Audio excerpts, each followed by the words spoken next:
السلام عليكم ورحمة الله وبركاته. سؤال هذا الأسبوع عن غزوة من أهم غزوات النبي صلى الله عليه وسلم، وتعتبر حدثا فاصلا وفارقا في التاريخ الإسلامي. سميت في القرآن الكريم بيوم الفرقان.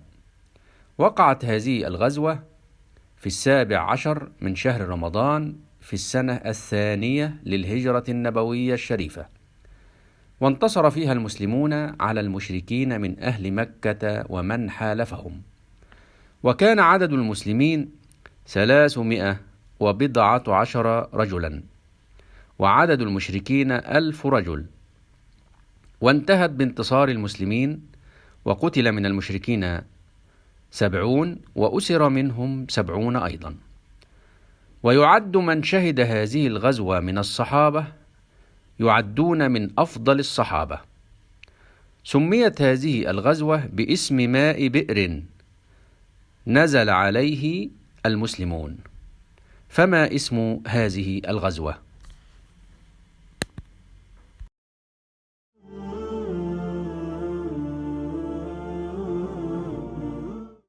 بسم الله الرحمن الرحیم.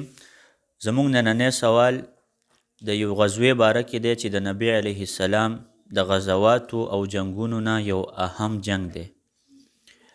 دا جنگ په 2 هجري او 20 رمضان باندې واقع شوی و د مسلمانانو او مشرکانو مابین کې، او الله تعالی مسلمانانو ته په هغوی باندې غلبه ورکړې وه.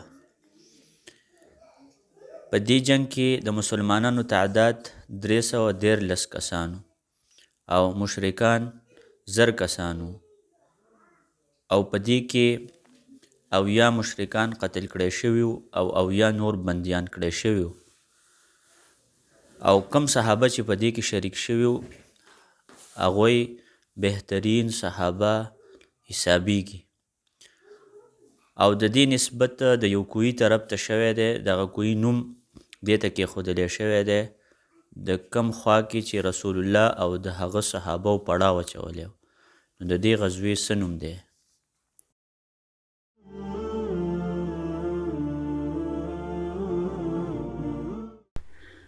بسم اللہ الرحمن الرحیم. اس ہفتے کا سوال. آج ہم نبی صلی اللہ علیہ وسلم کے غزوے کے بارے میں بات کرنے جا رہے ہیں، جو ایک فیصلہ اور قطعی کرنے والی حادثہ ہے. اسلام کی تاریخ میں قرآن کریم میں اس کو یوم الفرقان کا نام دیا گیا. یہ غزوہ سن 2 ہجری 27ویں رمضان کو واقع ہوا، اور اللہ نے مسلمانوں کو غلبہ دیا تھا مشرکین اور ان کے ساتھیوں پر، اور مسلمانوں کی تعداد 313 تھی اور مشرکین کی تعداد 1000 تھی. اور نتیجہ یہ نکلا کہ مسلمان غالب آ گئے، اور مشرکین میں سے 70 کو قیدی بنا دیا گیا اور 70 قتل ہوئے. جو صحابہ اس غزوے میں شریک ہوئے سب سے افضل ترین صحابہ شمار کیے جاتے ہیں.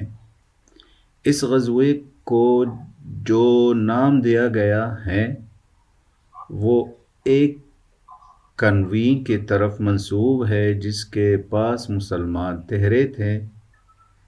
تو اس غزوے کا کیا نام ہے؟